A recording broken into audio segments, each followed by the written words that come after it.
کہا جائے کہ جناب یہ تو ایک اس کو بری نظر میں پیش کیا جائے اپنے آقاؤں کے سامنے. اب وہی ہم کیا کرنے گئے. میں ذرا پھر اپنی قوم کو یہ بھی بتا دوں کہ غلامی اور آزاد فارن پالیسی میں کیا فرق ہوتا ہے. ہندوستان کل انہوں نے اناؤنس کیا کہ وہ اپنے ڈیزل اور پٹرول کی قیمتیں کم کر رہے ہیں کیونکہ انہوں نے روس سے سستا پٹرول خریدا ہے, سستا تیل خریدا ہے. ہم وہی کوشش ہم نے نیگوشیٹ کر لیا تھا. ہمارے یہاں ہم ادھر بیٹھے ہوئے ہیں, ہم نے ان کی منسٹری سے نیگوشیٹ کر لیا تھا 30% کم ہم نے ان سے تیل خریدنا تھا. تو شرم کی بات ہے کہ ہمیں تو انہوں نے خیر یہ نئی غلام حکومت نے تو وہ رد کر دیا. تو جو ہماری قوم کو فائدہ ہونا تھا, جو ہندوستان کی قوم کو آج فائدہ ہے, جو کہ امریکہ کا اسٹریٹجک ایلائی ہے, انہوں نے تو اپنے لوگوں کے لیے فیصلہ کیا, اپنی عوام کے لیے فیصلہ کیا. انہوں نے کہا کہ ہاں ہم تمہارے ایلائز ہیں لیکن ہماری عوام پہلے آتی ہے. ہمیں غلاموں کو نہیں انہوں نے اجازت دی. یہ حکومت کی جرت نہیں ہے کہ ان سے تیل سستا لے یا گندم. اب 30 لاکھ ٹن ہم نے گندم خریدنی ہے اور ان سے ہمیں سستی گندم ملنی تھی. اب نہ ان کی وہ مجال ہوگی کیونکہ یہ فرق ہے. ایک آزاد فارن پالیسی جو میں کوشش کر رہا تھا اپنے ملک کی بہتری کے لیے, اور یہ دوسری طرف یہ جو پتلے لے کے آئے ہیں. تو یہ سب سے پہلے ہماری یہ توہین ہے. یہ 22 کروڑ میری نہیں, 22 کروڑ پاکستانیوں کی توہین ہے. اور دوسری توہین کہ اس ملک کے کرپٹ ترین چور, منشیات فروش, جس کو سزا ہوئی ہے, لائف سینٹنس ہوئی ہے, اس کو ضمانت پہ اس کو لے لیا کیبنٹ میں. جو انٹیریئر منسٹر کے اوپر 22 قتل ہیں اس کو لے لیا ہے. جو پرائم منسٹر بنا ہے اس کو اور اس کے بیٹے کو جو چیف منسٹر ہے, ان کو سزا ہونی تھی.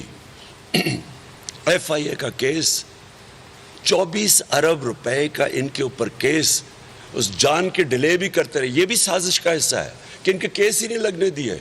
انتظار کر رہے تھے کہ گورنمنٹ گرے تاکہ ان کو سزا نہ ہو جائے.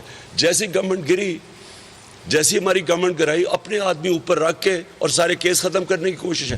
24 ارب روپے کا ملک کا اوپر ڈاکہ اور ان کو وزیر اعظم اور چیف منسٹر بنا دیا ہے. یہ دوسری توہین ہے اس قوم کی کہ ہمیں وہ کیا سمجھتے ہیں کہ اپنے ملک میں ایک ضمانت کے اوپر, کوئی بھی ان کے اوپر ضمانت پہ ہو, وہ کوئی چپڑاسی کی نوکری نہیں کر سکتا. چھوڑے کہ وہ کوئی کسی لوکل گورنمنٹ میں بھی الیکشن لڑ لے. یا پرائم منسٹر بنایا اور چیف منسٹر ان لوگوں کو جن کو سزا ہونی تھی 24 ارب روپے کے FIA کے کیسز میں اور نیب کے.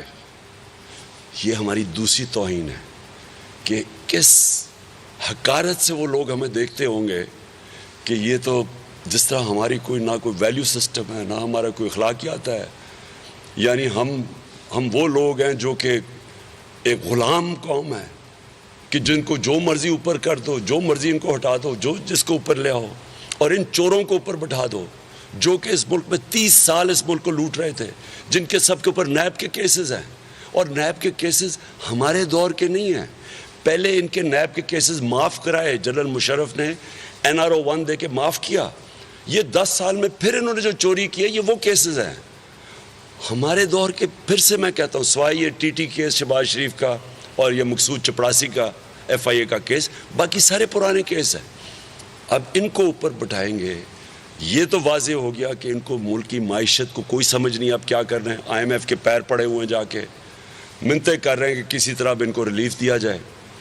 اور صرف کوشش ان کی کیا ہے, اپنے کیسز ختم کریں.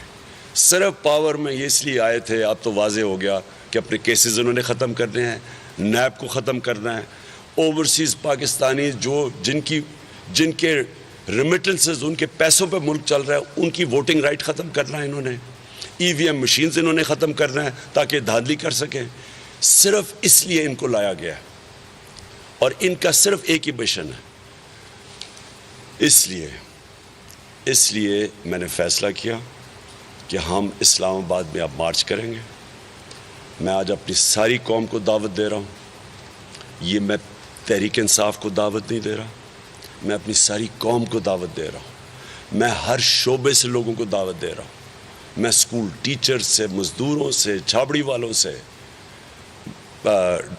کسانوں سے، ایکس سروس مین جنہوں نے اس ملک کی آزادی کے لیے جانوں کی قربانیاں دی ہوئی ہیں، میں ان کو دعوت دے رہا ہوں کہ یہ اس سے زیادہ ظلم کیا ہے، اس سے زیادہ بدترین غلامی کیا ہے کہ پہلے تو باہر سے گورنمنٹ اور وہ چوروں کے اوپر، اس سے زیادہ غلامی کیا ہے؟ ایک قوم کی خودداری ختم کر، یعنی اس سے زیادہ خودداری کا جنازہ کیا نکلے گا؟ اقبال کی خودی کدھر گئی؟ کدھر گیا وہ بڑا خواب پاکستان کا اگر یہ چوروں نے کامیاب ہو کے ہمارے اوپر حکومت کرنی ہے؟ اس لیے میں آپ سب کو آج دعوت دے رہا ہوں، اپنی ساری قوم کو، اپنے اسٹوڈنٹس کو، نوجوانوں کو خاص طور پہ، کیونکہ آپ کا مستقبل اگر یہ چور رہے، سمجھ جائیں کہ آپ کو کوئی مستقبل نہیں ہے۔